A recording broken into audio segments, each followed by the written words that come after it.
بسم اللہ الرحمن الرحیم نحمدہ و نصلی علی رسولہ الکریم۔ اللہ تعالیٰ کا احسان ہے، شکر ہے، کرم ہے، فضل ہے کہ ہم لوگ یہاں مل کے بیٹھ گئے ہیں، اور جیسا کہ ہمارے حضرت مولانا مفتی محمد تقی عثمانی صاحب بار بار فرماتے ہیں کہ بھئی یہ جو ہم لوگ مل کے بیٹھتے ہیں، کوئی وعظ و نصیحت یا کوئی علمی گفتگو کرنے نہیں بیٹھتے، بلکہ یہ تو ایک دوسرے کو یاد دہانی کرانے بیٹھتے ہیں۔ اور کس چیز کی یاد دہانی؟ وہ یاد دہانی یہ کہ ہماری زندگی کا اصلی مقصد کیا ہے، اور اس مقصد کو حاصل کرنے کے لیے ہم کیا کر رہے ہیں، کتنی کوشش کر رہے ہیں، کتنی کوتاہی ہو رہی ہے، اور جو کوشش الحمدللہ ہو رہی ہے اس میں کتنی کامیابی ہو رہی ہے۔ کیونکہ زندگی کے ہر شعبے میں، ہر فیلڈ میں جب آدمی کوئی کام کرتا ہے تو وقتاً فوقتاً وہ دیکھتا ہے کہ بھئی میری پروگریس کیسی ہو رہی ہے، میری پروگریس ہو رہی ہے نہیں ہو رہی۔ طالب علم ہے تو وہ دیکھتا ہے کہ بھئی میں پڑھ رہا ہوں، ایک سال سے دوسرے سال میں گیا، پاس ہوا نہیں ہوا۔ اسی طرح سے جو کما رہے ہیں، تجارت کرتے ہیں، وہ دیکھتے ہیں کہ بھئی پروفٹ ہوا، لاس تو نہیں ہوا۔ اس طرح سے وقتاً فوقتاً جائزہ لیتے رہتے ہیں۔ تو دین کا معاملہ بھی ایسے ہی ہے، اور دین میں اصل دین کہ اللہ تعالیٰ کو راضی کرنا، اللہ تعالیٰ راضی ہو جائیں۔ اور اللہ تعالیٰ کیسے راضی ہوں گے؟ وہ راضی ایسے ہی ہوں گے کہ بھئی جو احکام دیے گئے ہیں ان پہ عمل کرنا، اور جن سے منع کیا گیا ہے ان سے رک جانا۔ اور جب عمل کرنے جاتے ہیں ہم لوگ تو دیکھتے ہیں کہ بھئی اتنا آسان نہیں ہے جتنا منہ سے کہہ دینا ہے، بہت ساری چیزیں ہوتی ہیں۔ ایک تو خود نفس و شیطان، کیونکہ عادتیں بگڑی ہوئی ہیں، تو بالکل ہی معمولی سمپل چیزیں جو بنیادی چیزیں ہیں، وقت پہ نماز پڑھنا، زکوٰۃ دینا، روزہ رکھنا، حج کرنا، ظاہری عبادات، اس میں گڑبڑ ہوتی ہے۔ مخالفت کرتا ہے کہ بھئی نیند اچھی ہے، سوتے رہو، اٹھ کے کیا کرو گے۔ اور کراتا بھی ہے تو سستی کراتا ہے، ٹلواتا ہے کہ بھئی ابھی کیا، ابھی اتنی جلدی کیا ہے، بعد میں پڑھ لیں گے نماز۔ اور جب نماز اگر مثال کے طور پہ پڑھ بھی رہے ہوں تو توجہ بٹا دیتا ہے۔ دنیا بھر کی چیزیں جو کبھی یاد نہیں آتی وہ نماز میں یاد آ جاتی ہیں۔ امام ابو حنیفہ رحمۃ اللہ علیہ کے زمانے میں ایک آدمی تھا، اس نے کہیں خزانہ چھپایا، بھول گیا، یاد ہی نہیں آیا اس کو، تو سب سے پوچھتا تھا کوئی وظیفہ بتا دو، کچھ بتا دو، کسی طرح سے پتہ چل جائے، میری زندگی بھر کی کمائی ہے۔ امام صاحب کو پتہ چلا تو امام صاحب نے کہا تو یہ کرے کہ یہ فیصلہ کر لے، یہ ایک نیت کر کہ جب تک پتہ نہیں، یاد نہیں آئے گا نا، میں نماز پڑھتا رہوں گا، 2 رکعت کر کے نماز پڑھتے رہو۔ تو کہنے لگا 4 رکعت نماز پڑھی تھی، یاد آ گیا۔ شیطان نے کہا یہ تو برا بلایا اس کو، برا بلایا اس کو، یہ تو نمازی پڑھ پڑھ کے ثواب کمائے گا۔ اور پھر تیسری چیز یہ آخر میں یہ کراتا ہے کہ اطاعت کرا دی، تبھی تو یہ کہتا ہے کہ بیکار ہے، کیسی پڑھی، اٹھک بیٹھک کر لی، اس میں تو نہ دھیان تھا، نہ خلوص تھا، نہ طریقہ صحیح تھا۔ یا کبھی یہ کہ یہ پیدا کر دیتا ہے تو ہو تم نے تو نماز پڑھی، تم تو بہت اچھے ہو، فلاں تو نماز بھی نہیں پڑھی، تکبر پیدا کر دیتا ہے، عجب پیدا کر دیتا ہے، اپنے اوپر آدمی نظر کرنے لگتا ہے۔ تو یہ ساری باتیں ہیں، اور ان سے زیادہ باریک جو باتیں ہیں وہ باطنی وہ ہیں چیزیں، احکام ہیں۔ اللہ تعالیٰ نے منع کیا بھائی تکبر نہیں کرو، ریا نہیں کرو، دکھاؤ نہیں، تو اس سب میں بھی بہت گڑبڑ ہوتی رہتی ہے، اور پتہ بھی نہیں چلتا، لوگوں کے دکھاوے کے لیے چیزیں کر جاتے ہیں، بڑی بڑی چیزیں۔ میں پہلے بھی بتایا تھا، بزرگ تھے 27-28 سال نماز پہلی صف میں پڑھتے تھے، ایک دن نہیں ملی، فوراً خیال آ گیا دل میں کہ لوگ کیا کہیں گے کہ 27 سال سے پہلی صف میں نماز پڑھ رہے تھے، آج رہ گئی ان کی۔ تو اللہ کی رضا کا خیال نہیں آیا، بلکہ یہ خیال آیا کہ لوگ کیا کہیں گے. تو انہوں نے فوراً توبہ کی اور بڑے بزرگ تھے، 27 سال کی نماز دہرائی کہ وہ نماز تو میں لوگوں کو دکھانے کے لیے پڑھ رہا تھا کہ پہلی صف میں پڑھنے والوں میں شامل ہو جاؤں. تو اسی لیے بیٹھتے ہیں کہ یہ دونوں ہم لوگوں نے آج کل سمجھ لیا ہے دین ظاہر میں، ظاہر میں دین ہے، داڑھی میں دین ہے، ٹوپی میں دین ہے، پاجامے میں دین ہے. نہیں، دین اس میں نہیں ہے، دھوکہ ہے، بہت بڑا دھوکہ ہے یہ، اور اس کو واضح کرنا کی ضرورت ہے. آج کل پوری ایک قوم لگی ہوئی ہے دھوکہ دینے میں لوگوں کو، صرف ظاہر کے اعمال میں. ظاہر سے زیادہ ضروری اندر کے اعمال میں دھوکہ دیتے ہیں، جھوٹ بولتے ہیں، لوگوں سے بے ایمانی کرتے ہیں اور اس کو جائز سمجھتے ہیں. کہتے ہیں کہ نہیں، ہمارا یہ حق ہے، ہم جھوٹ بول سکتے ہیں. نعوذ باللہ، گناہ کے کام کو جائز سمجھنا، ہم دوسرے کو حقیر سمجھ سکتے ہیں. یہ گناہ آج کل بہت ہے اور یہ ظاہری چیزوں کو بھی خراب کر دیتا ہے. یہ جو ہم دیکھ رہے ہیں مسجدیں بھری ہوئی ہیں، رمضان آتا ہے ماحول بدل جاتا ہے اور تراویح میں جگہ نہیں ملتی، تھوڑی سی دیر سے چلے جاؤ، پوری وہ بھریں، باہر آپ پڑھ لیں سڑک پہ تراویح. حج پہ ابھی عمرہ حج کھلے گا، لائن لگی ہوئی ہوگی، سیٹ ملنا مشکل ہوگی. حضرت مولانا قمر الزمان صاحب اس وقت انڈیا میں میرے خیال سے بڑے بزرگوں میں سے ہیں، سب سے بڑے بزرگوں میں سے ہوں گے. اللہ تعالیٰ ان کی حفاظت فرمائے. بہت ضعیف ہیں، 90 سال کے. تو فرمانے لگے، مجھ سے پتہ نہیں کتنے بزرگوں نے کہا کہ لوگ جاتے ہیں حج پر اور بعض کا حج حرم شریف سے ایک قدم باہر نکلنے کے بعد ضائع ہو جاتا ہے، بعض کا جدے میں ضائع ہو جاتا ہے، بعض کا بمبئی میں، وہ انڈیا کے ہیں تو کہہ لیں گے بمبئی میں ضائع ہو جاتا ہے. کوئی ایسا کام کر دیتے ہیں، کوئی ایسا کر دیتے ہیں، کسی کو حقیر سمجھ لیا، کسی کو ڈانٹ دیا بلا وجہ، کسی کو کوئی ایسا کام کر دیا، نکل جاتے ہیں. اور واضح مثال ہے، چینج نہیں آتا. حج قبول ہوگا، رمضان قبول ہوگا، نماز قبول ہوگی، کچھ قبول ہوگا اللہ کے یہاں، تو اس کے بعد تبدیلی آئے گی. یہ نہیں ہے اللہ کے یہاں، یہ ممکن نہیں ہے کہ قبول کر لے اور پھر تبدیلی نہیں آئے. تو ہمارے بزرگ یہ فرماتے ہیں کہ عمل سے زیادہ عمل کی قبولیت کا اہتمام کرے کہ اللہ تعالیٰ قبول کر لیں. شروع کرنے سے پہلے دعا شروع کر دے کہ یا الہی اس طریقے سے ہو جائے کہ قبول ہو جائے، کیونکہ بیکار ہے، قبول نہیں ہوگا تو کیا فائدہ. پوری محنت کی آپ نے، فارم بھرا، سب کچھ کیا، وہاں لے گئے، اس نے بھگا دیا کہ بھاگو، یہ چیز نہیں ہے، یہ ڈاکیومنٹ نہیں ہے، یہ چیز نہیں ہے، سب ضائع ہو گئی. اتنے پیسے خرچ ہوئے، اتنا ایفرٹ لگا، اور پھر بعد میں پتہ چلا کہ حج بھی ضائع ہو گیا. تو یہ اندر سے آدمی میں تبدیلی آئے، اندر سے مسلمان بنے، اللہ کو ایک مانے. اللہ اکبر، اللہ اکبر، اللہ اکبر. ہر نماز میں، 2 رکعت کی نماز میں کتنی مرتبہ؟ 26 مرتبہ کہا جا رہا ہے تقریباً. صحیح ہے، ایک دن میں 300 مرتبہ سے زیادہ اللہ اکبر. فرض نمازوں میں، وتر میں ہم لوگ کہہ رہے ہیں. مطلب کیا؟ لیکن دھیان نہیں جاتا، اللہ سب سے بڑا ہے، اللہ سب سے بڑا ہے.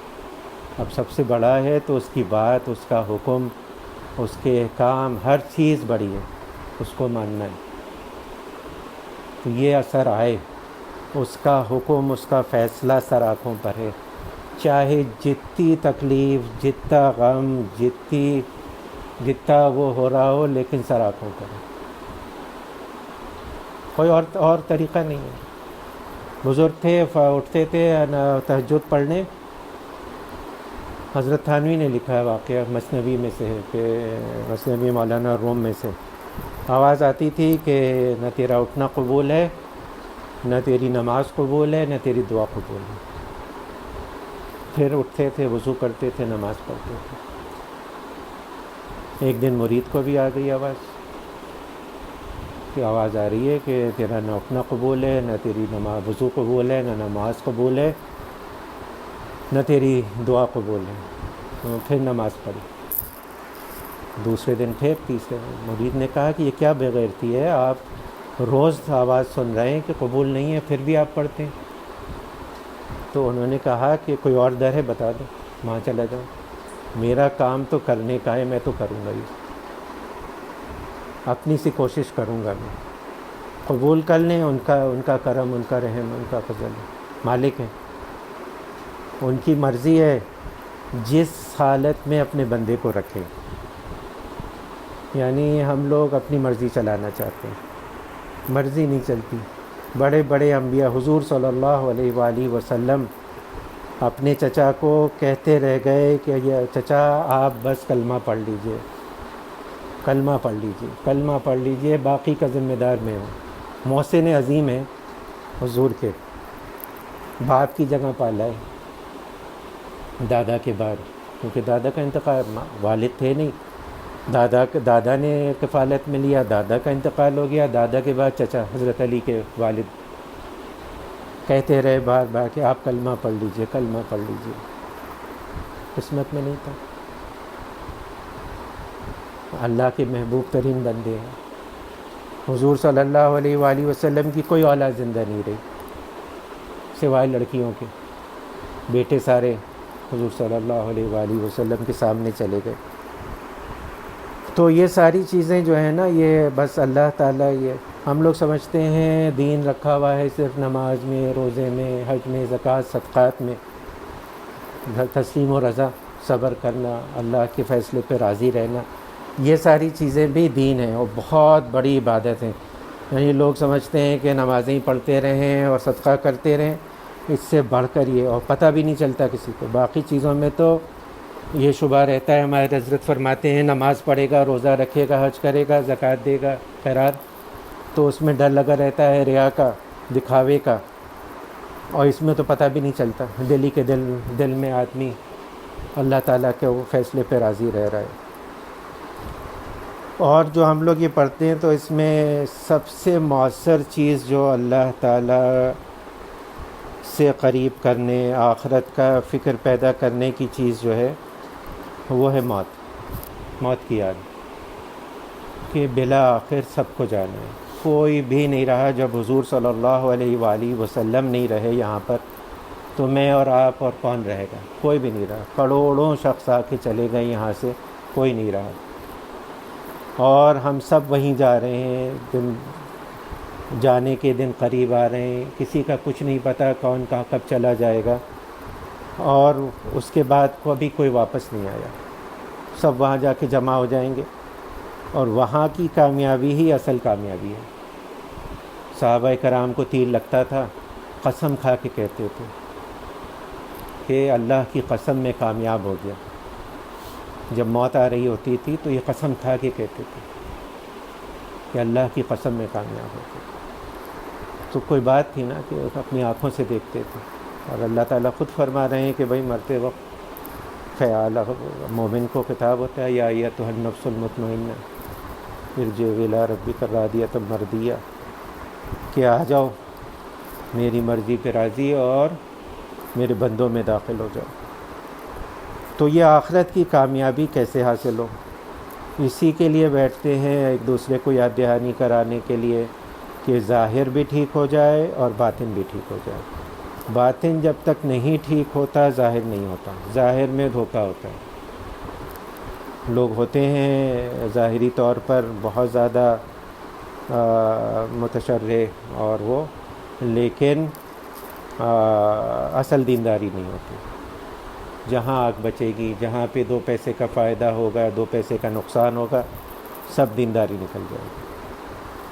اور یہ ہے، بزرگوں نے کہا، ہم نے میدان عرفات میں دیکھا کہ ایک ہے عابد زاہد، پورے وقت عبادت کر رہا ہے لیکن آثار قبولیت نہیں. اور ایک تاجر ہے، پورے وقت تجارت کرتا رہا، بیچ رہا ہے، خرید رہا ہے عرفات میں احرام کی حالت میں، لیکن اس کا قلب جو تھا وہ پورے وقت اللہ تعالیٰ سے جڑا ہوا تھا. کچھ نہ کچھ، یہ ذکر تھا یا دعا تھی یا کچھ نہ کچھ تھا. تو ظاہر تو دھوکہ دیتا ہے، ہم خود اپنے آپ کو دھوکہ دیتے ہیں. ظاہر سے خود اپنے آپ کو دھوکہ دیتے ہیں۔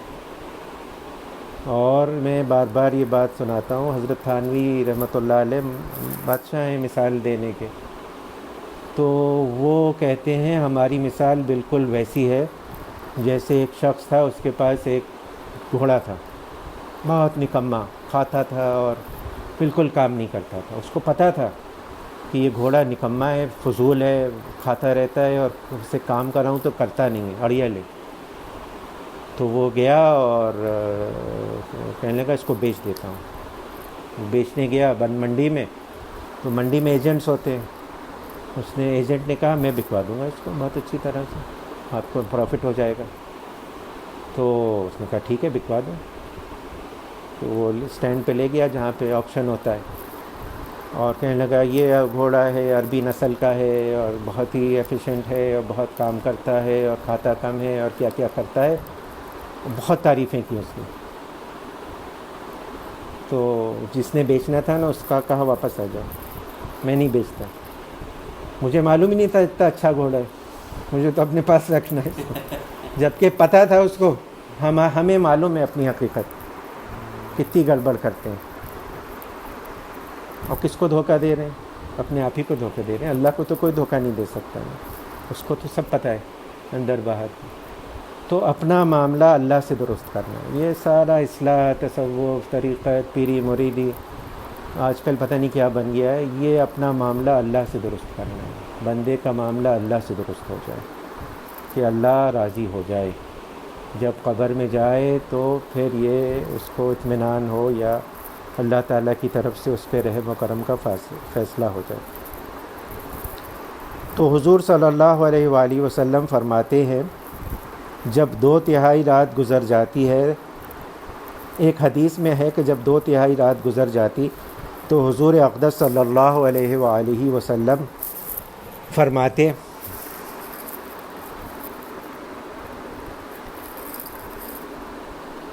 لوگوں اللہ کو یاد کر لو، اللہ کو یاد کر لو، ان قریب قیامت کا زلزلہ، پھر سور پھونکنے کا وقت آ رہا ہے، اور ہر شخص کی موت اپنی ساری سختیوں سمیت آ رہی ہے۔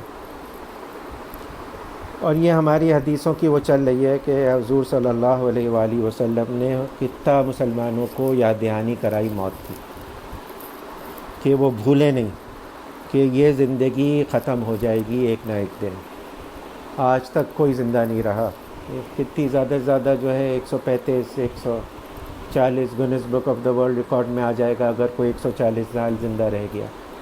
آج کل ہے لائف اسپین بڑھ گیا، 80 85 سال لوگ زندہ رہتے ہیں، لیکن بہت سے لوگ ہیں ینگ بھی مر جاتے ہیں، انتقال ہو جاتا ہے۔ تو موت یاد رہے آدمی کو۔ حضرت عمر بن عبدالعزیز رحمۃ اللہ علیہ کا معمول تھا کہ روزانہ رات کو علماء کے مجمع کو بلاتے جو موت کا اور قیامت کا اور آخرت کا ذکر کرتے، اور ایسا روتے جیسے کہ جنازہ سامنے رکھا ہو۔ ابراہیم تمیمی رحمۃ اللہ علیہ کہتے ہیں کہ 2 چیزوں نے مجھ سے دنیا کی ہر لذت کو منقطع کر دیا، ایک موت نے، دوسرے قیامت میں حق تعالیٰ شانہ کے سامنے کھڑے ہونے کی فکر میں۔ حضرت کعب رضی اللہ تعالیٰ عنہ فرماتے ہیں جو شخص موت کو پہچان لے اس پر دنیا کی ساری مصیبتیں آسان ہیں۔ حضرت اشعث رحمۃ اللہ علیہ فرماتے ہیں کہ ہم حضرت حسن بصری رحمۃ اللہ علیہ کے پاس جب بھی حاضر ہوتے جہنم کا اور آخرت کا ذکر ہوتا۔ تو یہ بار بار جو آیا ہے یہ اسی لیے آیا ہے کہ آدمی کو متوجہ کرے کہ بھئی یہ زندگی ختم ہو جائے گی، اور یہ زندگی ختم ہونے کے بعد کیا ہے۔ اصل کامیابی تو وہ کامیابی ہے جو جب اصل زندگی شروع ہوگی، اور اس کے لیے کیا کیا، اس کے لیے اللہ کو راضی کیا کہ نہیں کیا، اور اللہ کو راضی کر لیا تو بڑی بات ہے۔ اور عام زندگی میں رہتے ہوئے، عام زندگی میں بیوی بچے، کاروبار، اپنا پیشہ گزارتے ہوئے یہ سارے کام کرنے، یہ تو ہے نہیں کہ آپ راہب ہو جائیں، دنیا کو چھوڑ دیں، جنگل میں نکل جائیں اور اپنی عبادت میں لگ جائیں، اللہ کے راستے میں نکل جائیں، جہاد کر کے 1 دفعہ میں ختم ہو جائیں، یا پوری زندگی بس اسی میں رہ جائیں۔ تو رہتے ہوئے زندگی گزارنا یہ بڑی بات ہے، اور اسی کا امتحان ہے، اور یہی سب سے بڑی آزمائش ہے۔ ہمارے بزرگ فرماتے ہیں کہ 4 چیزیں ہیں زندگی میں جو آدمی کی زندگی کو ایک خوشگوار زندگی بنا دیتی ہیں۔ ایک ہوتا ہے اس کو جو چیز پریشان کرتی ہے نا، وہ پریشان کرتی ہے ماضی، پچھلا وقت گزر گیا، وہ ہاتھ سے نکل گیا، اس پہ کیا کرے، اس پہ بہت افسوس ہوتا ہے اس کو کہ مجھے بہت دنوں بعد خیال آیا، میں کیا کروں، اب کیا ہو سکتا ہے۔ تو کوئی بات نہیں، حضور صلی اللہ علیہ وآلہ وسلم نے فرما دیا ہے کہ بھائی استغفار کرو، جو پچھلی کوتاہیاں ہیں ان پہ استغفار کرو، اور استغفار کر کے آگے بڑھو۔ ماضی ہو گیا، پھر موجودہ حال ہے، ابھی جو زمانہ گزر رہا ہے، اس زمانے میں 2 ہی چیزیں ہیں، یا تو یہ چیز ہے کہ ہمارے خواہش کے مطابق حالات ہیں، جو چاہتے ہیں وہ موجود ہے، وہ اللہ کا شکر ہے، تو پیسے کی ضرورت ہے، پیسہ ہے، اولاد کی ضرورت ہے، اولاد ہے، کچھ اور ہے جو ضرورت ہے، اللہ تعالیٰ نے کوئی کام ہونا تھا وہ ہو گیا، اللہ کا شکر کرنا ہے۔ یا پھر یہ کہ موجودہ حالات میں کوئی ایسی ہے جو تکلیف کی بات ہے، غم ہے، صدمہ ہے، خواہش کے خلاف چیز ہو گئی، اس پہ صبر ہے، صبر کرنا ہے کہ اللہ، اور صبر کیا ہے؟ صبر کا یہ ہے، صبر اللہ کی مرضی پہ راضی رہنا بس۔ اور یہ رونا دھونا یہ تو انسانی بشریت کی چیز ہے، غم ہوتا ہے، یہ کوئی نہیں۔ تو حضور صلی اللہ علیہ وآلہ وسلم کے نواسے کا انتقال ہو رہا ہے، اور حضرت زینب نے بلا کے بھیجا حضرت کی صاحبزادی نے کہ بیٹے کا انتقال ہو رہا ہے، اور آخری سانسیں ہیں، حضور تشریف لے گئے، سانس اکھڑ گیا تھا، حضور رونے لگے، آنسو جاری تھے۔ تو صحابہ نے کہا حضور آپ رو رہے ہیں؟ کہا یہ تو اللہ کی رحمت ہے، ترس آ جاتا ہے آدمی پہ تو بلی کا بچے کی تکلیف دیکھ کے روتا ہے آدمی، تو انسان اور اپنے رشتہ دار اور اس کی تکلیف پہ کیوں نہیں اس کو غم اور رنج و صدمہ ہوگا؟ لیکن اللہ کا فیصلہ ہے، ہزاروں مصلحتیں ہوتی ہیں اللہ کے فیصلے میں کہ اس میں کیا، اور اصل میں ہوتی ہے خود غرضی کہ ہم یہ چاہتے ہیں، ہماری مرضی کے خلاف کیوں ہوا۔ آدمی غور کرے تو یہی ہوتا ہے نا، میری مرضی چلنی چاہیے، میری مرضی تو نہیں چلتی، چلے گی تو اللہ کی مرضی، وہ مالک ہے، حاکم ہے، حکیم ہے۔ ہمارے حضرت کہتے ہیں، ہمارے حضرات فرماتے ہیں کہ بھائی یہ اللہ تعالیٰ حاکم ہے، اس کو حق ہے جیسا فیصلہ کرے،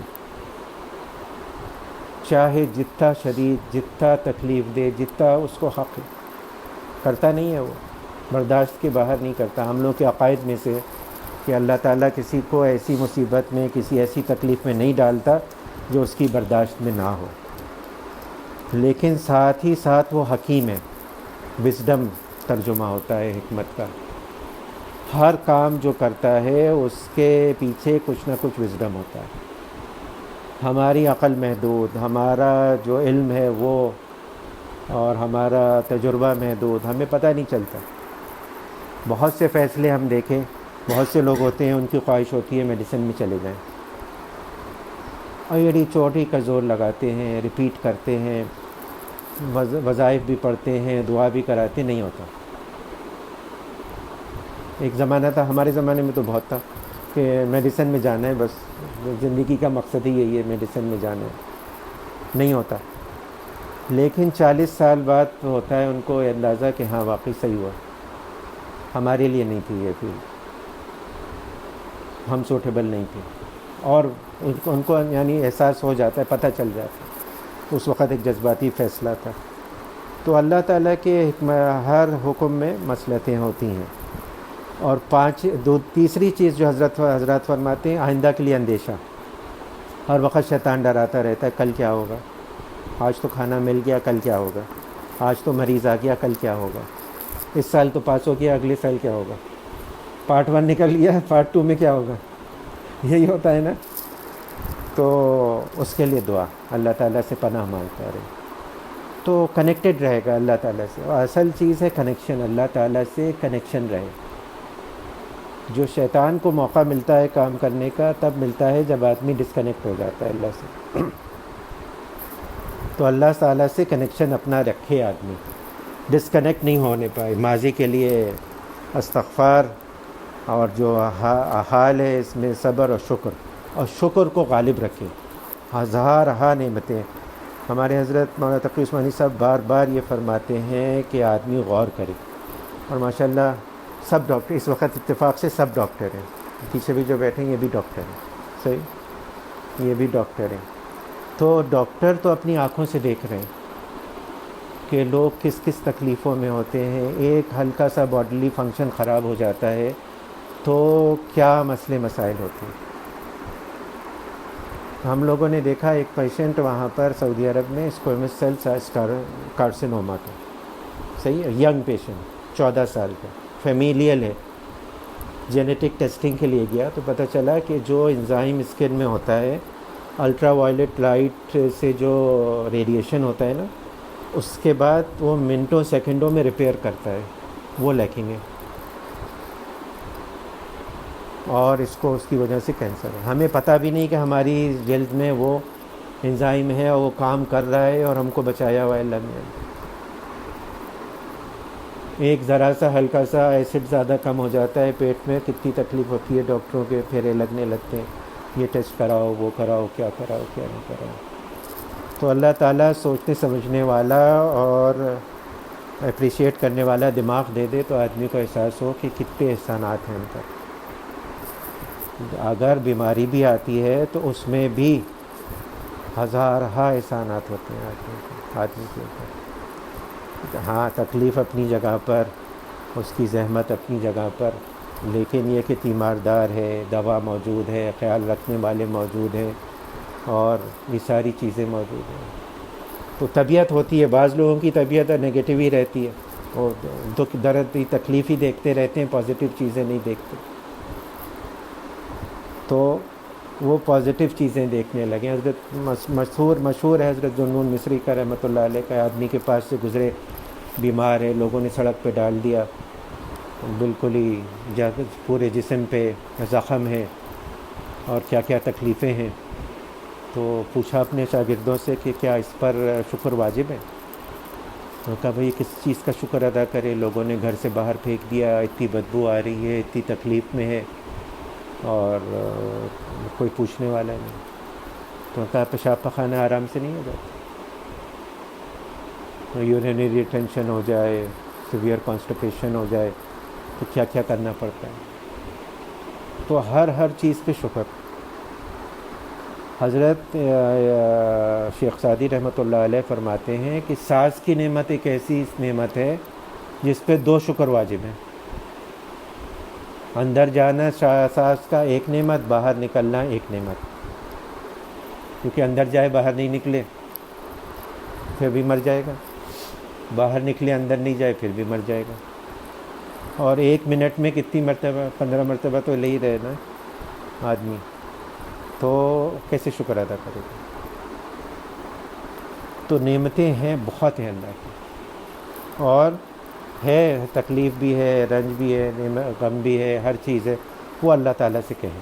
ہمارے حضرات فرماتے ہیں کہ اللہ تعالیٰ سے باتیں کیا کریں. اللہ تعالیٰ کو یہ مت سمجھو کہ بہت دور ہیں اور کوئی بہت ہی ہم لوگ سمجھتے ہیں کہ بہت مشکل ہے ان کو اپروچ کرنا. کوئی مشکل نہیں. وہ خود کہہ رہے ہیں کہ ہم تمہاری شہرت سے زیادہ قریب ہیں، ہم کو تمام چیزوں کی خبر ہے، ہم ہر چیز پہ قادر ہیں. ہمارے حضرت ڈاکٹر عبداللہ رحمۃ اللہ علیہ فرمایا کرتے تھے کہ بھائی قیامت کے دن اللہ تعالیٰ تم سے پوچھے کہ بھائی تم نے یہ کام کیوں نہیں کیے، یہ کام کیوں کیے، تو تم کیا کہو گے؟ تو تم کیا یہ تمہارا عذر چلے گا کہ ہم کو ایسے ماحول میں، معاشرے میں، ایسے اس میں پیدا کیا کہ ہمارے لیے بہت مشکل تھا؟ کیا تم نے ہم سے کہا اللہ ہمارے لیے آسان کر دے؟ قرآن میں تو ہم نے ہر جگہ بار بار کہا تھا ان اللہ علی کل شیء قدیر واللہ علی کل شیء قدیر. کتنی ہزار مرتبہ ہم نے کہا قرآن میں کہ ہم ہر چیز پر قادر ہیں، ہم ہر چیز کر سکتے ہیں. تو ہم سے کیوں نہیں کہا؟ ہم سے کہتے کہ ہمارے لیے آسان کر دو۔ تو اس طرح سے زندگی گزارا۔ زندگی میں اپنے سب بچوں کو اور تمام ان کو بتاتا ہوں کولیگس کو کہ زندگی خود ایک امتحان ہے، بہت مشکل ہے۔ حضور صلی اللہ علیہ وآلہ وسلم گزار کے چلے گئے، اس سے بڑھ کر کوئی ہو نہیں سکتا، روئے یعنی پوری کائنات میں حضور سے بڑھ کر کوئی نہیں ہو سکتا، لیکن ان کے اسوے میں ہر چیز ہے۔ بچے کا انتقال بھی ہے، بیوی کا انتقال بھی ہے، اور بھوک بھی ہے۔ صحابی نے پیٹ اٹھایا، دکھایا، ایک پتھر باندھا ہوا ہے غزوہ خندق پہ۔ آپ صلی اللہ علیہ وسلم نے پیٹ اٹھایا، 2 پتھر باندھے ہوئے تھے۔ غزوہ خندق میں کھدائی ہو رہی ہے، خود کھدا لیے ہوئے کھدائی کر رہے ہیں، محنت کر رہے ہیں۔ مسجد نبوی بن رہی ہے، خود اس میں شامل ہے۔ جہاد ہو رہا ہے تو خود اس میں شامل ہیں۔ دندان مبارک شہید ہو گئے، خون بہہ رہا ہے۔ تو زندگی گزار کے دکھا دیا کہ بھئی اسی زندگی میں انہی تمام آزمائشوں کے ساتھ تمہیں بھی گزارنا ہے زندگی۔ کوئی یہ نہیں کرنا کہ پورے وقت نماز پڑھتے رہنا ہے اور پورے وقت تبلیغ میں نکل جانا ہے یا خانقاہ میں رہ کے جانا ہے اور کیا کیا کرنا ہے۔ اسی طرح صبر شکر کر کے زندگی کو گزار دینا ہے۔ اور یہی یاد دہانی کے لیے، یہی چیز پیدا کرنے کے لیے ہم لوگ یہاں بیٹھتے ہیں آپس میں کہ بھئی یہ جو باطنی امراض ہیں یہ دور ہوں، اللہ تعالیٰ کی طرف توجہ ہو اور اللہ کو راضی کرنے میں لگ جائیں۔ اور اصل کام یہی کام ہے زندگی کا۔ باقی جو ہیں وہ تو پیشہ ہے، پیسہ کمانا ہے۔ ہمارے جو جتنا بھی وہ ہے نا، الحمدللہ ڈاکٹر ہیں تو خدمت خلق کا ایک ہوتا ہے، سب کر رہے ہیں، لیکن اصل مقصد تو یہی ہوتا ہے نا بھئی ایک حلال روزگار کمائیں، وہ تو کرنا ہی کرنا ہے۔ تو اللہ تعالیٰ آسان کر دے کہنے سننے سے زیادہ، کیونکہ علم تو سب کو ہے، ہر چیز کا الحمدللہ علم بہت ہے آج کل سب کو، لیکن عمل میں آ جائے وہ علم تب تک وہ بے فائدہ رہتا ہے۔ تو یہاں مختصر پڑھ لیں گے ہم لوگ، حضرت امام غزالی کی ایک کتاب ہے تبلیغ دین، اس میں سے بھی تھوڑا سا پڑھتے ہیں۔ وہ حضرت ذکر کر رہے ہیں باطنی بیماریوں کے بارے میں۔ تو حسد ختم ہوا تھا، تو اب دوسری جو انہوں نے ذکر کی ہے وہ ہے بخل اور مال کی محبت۔ بخل کنجوسی، مائزرنس، پیسہ بچانا، جہاں پر شرعاً یا مروتاً پیسہ خرچ کرنا چاہیے آدمی کو وہاں نہیں کرتا، زکوٰۃ نہیں دیتا، صدقہ فطر نہیں دیتا، صحیح بچا جاتا ہے۔ قسم کھائی تھی، قسم کا کفارہ ادا کرنا ہے، نہیں دیتا، پیسے بچا جاتا ہے، کھا جاتا ہے۔ قربانی واجب ہے، نہیں کر پاتا، اتنی زیادہ اس میں وہ ہے، تو یہ تو حرام وہ ہے کنجوسی۔ مال کی محبت ہے، 2 پیسے کا فائدہ ہوتا ہے تو کہتا ہے کہ نہیں 2 پیسے کا فائدہ ہے، یہ دین کا حکم چھوڑ دو، فلاں چیز کر لو۔ تو یہ ہے امراض۔ میں نے اپنی آنکھوں سے دیکھا، لوگ حج پہ جاتے ہیں، دم واجب ہو جاتا ہے۔ دم کا مطلب یہ ہوتا ہے کہ بھئی ایک غلطی ہو گئی، یہ دم دے کے اس غلطی کو کمپنسیٹ کر دو، حج اپنا بچا لو، نہیں دیتے۔ کوئی تعویل نکال لیتے ہیں، کسی غیر عالم سے پوچھ لیتے ہیں، کچھ اور کر دیتے ہیں، تو یہ گڑبڑ ہو جاتی ہے۔ اسی طرح زکوٰۃ وغیرہ میں بھی۔ تو حضرت فرماتے ہیں بخل ایک بہت مہلک مرض ہے۔ حق تعالیٰ فرماتا ہے جو لوگ اللہ کی دی ہوئی نعمت میں بخل کرتے ہیں وہ اس کو اپنے حق میں بہتر نہ سمجھے، بلکہ یہ ان کے لیے نہایت برا ہے، کیونکہ جس میں بخل کریں گے اس کا طوق بنا کر ان کے گلے میں ڈال دیا جائے گا۔ طوق ایک ہے، گلے میں ڈال دیا جاتا ہے بڑا سا بھاری سی چیز، بوجھ، پنشمنٹ کے لیے۔ اور نبی کریم صلی اللہ علیہ وآلہ وسلم فرماتے ہیں کہ اپنے آپ کو بچاؤ بخل سے کہ اس نے پہلی امتوں کو ہلاک کر دیا۔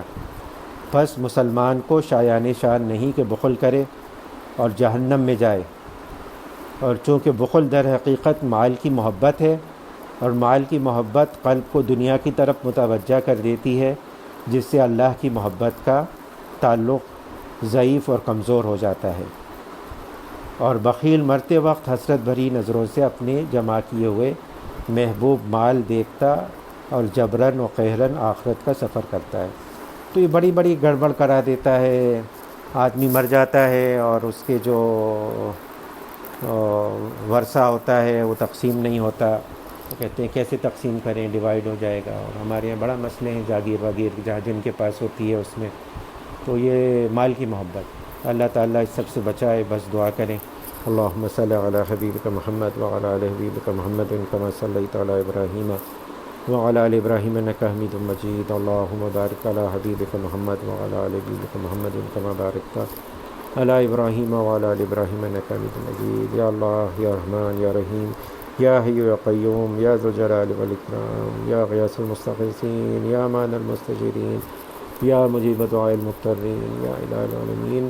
ہمارے تمام چھوٹے بڑے اگلے پچھلے خفیہ اعلانیہ سب گناہوں کو اپنے کرم اپنے فضل سے معاف فرما دیجیے یا العالمین. ہم کوئی تعویل نہیں کرتے، کوئی عذر نہیں کرتے، ہماری نالائقی سے یہ گناہ ہوئے، اپنے کرم اپنے فضل سے معاف فرما دیں. آپ نے نہیں معاف فرمایا تو کون معاف فرمائے گا. آئندہ کے لیے بچنے کی توفیق عنایت فرمائیے یا العالمین. دین کا صحیح فہم پیدا فرما دیجیے. ہم آپ کے دین کے راستے پہ چلنا چاہتے ہیں، نفس و شیطان کا غلبہ ہے، اس راستے کی جو رکاوٹیں ہیں ان کو دور فرما دیجیے یا العالمین یا غیاث المستغیثین. اپنے سے مضبوط قوی ترین تعلق عنایت فرما دیجیے، ایسا تعلق جو تمام دیگر تعلقات پہ غالب آ جائے یا العالمین. عافیت کے ساتھ اپنی محبت اپنے حبیب حضرت محمد مصطفیٰ صلی اللہ علیہ وآلہ وسلم کی محبت عنایت کیجیے، ان کی اتباع کی توفیق کامل اور راسخ عنایت فرمائیے. تمام خیر آپ سے مانگتے ہیں جو آپ کے حبیب حضرت محمد مصطفیٰ صلی اللہ علیہ وآلہ وسلم نے آپ سے مانگی، اور تمام اس شر سے پناہ مانگتے ہیں جس سے آپ کے حبیب حضرت محمد مصطفیٰ صلی اللہ علیہ وآلہ وسلم نے پناہ مانگی.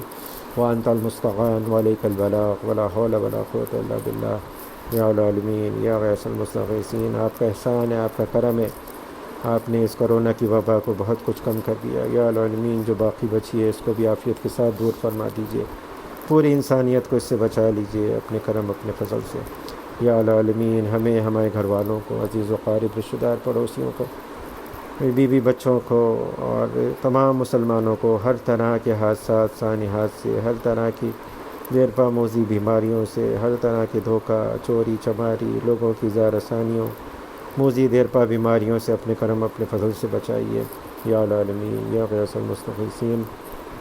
حلال واسع رزق بلا مشقت اپنے کرم اپنے فضل سے عنایت فرمائیے. بچے بچیاں جہاں کہیں بھی ہیں ان کی حفاظت فرمائیے، ان کے ایمان کی، جان مال عزت آبرو کی حفاظت فرمائیے یا العالمین. خصوصاً یہ جو ذرائع ابلاغ اور یہ سوشل میڈیا اور کیا کیا نئی نئی چیزیں آ گئی ہیں ان سب سے یا العالمین. تمام مرحومین کی مغفرت کاملہ فرمائیے یا العالمین. جنت الفردوس میں سب کو اعلیٰ ترین مقامات عنایت فرمائیے یا العالمین یا غیاث المستغیثین. ہمارے والدین، عزیز و قارب رشتہ دار، مشائخ پر جو تمام مسلمان جو دنیا سے گزر گئے ان پر خصوصی رحمت برکت نازل فرمائیے یا العالمین یا العالمین. آپ راضی ہو جائیے، ہم کو راضی کر دیجیے اپنے فیصلوں پر یا العالمین یا غیاث المستغیثین. یا ہمارے مسلمان جہاں جہاں کہیں پہ بھی مظلوم ہیں ان کی مدد و نصرت فرمائیے، خصوصاً افغانستان میں، کشمیر میں، برما میں، فلسطین میں یا العالمین. جو مانگا وہ بھی عنایت کر دیجئے، جو یاد نہیں آیا مانگنا چاہیے تھا ہمارے لیے بہتر ہے، اچھا ہے یا العالمین. اپنے کرم اپنے فضل سے عنایت فرمائیے، اور سب سے بڑھ کر یہ کہ عافیت کے ساتھ ہم سب کو اپنے اولیاء میں شامل فرما لیجیے. وصلی اللہ تعالی علی خیر خلقی ونور عرشی ومظہر لطفی محمد وآلہ وصحبہ اجمعین برحمتک یا ارحم الراحمین.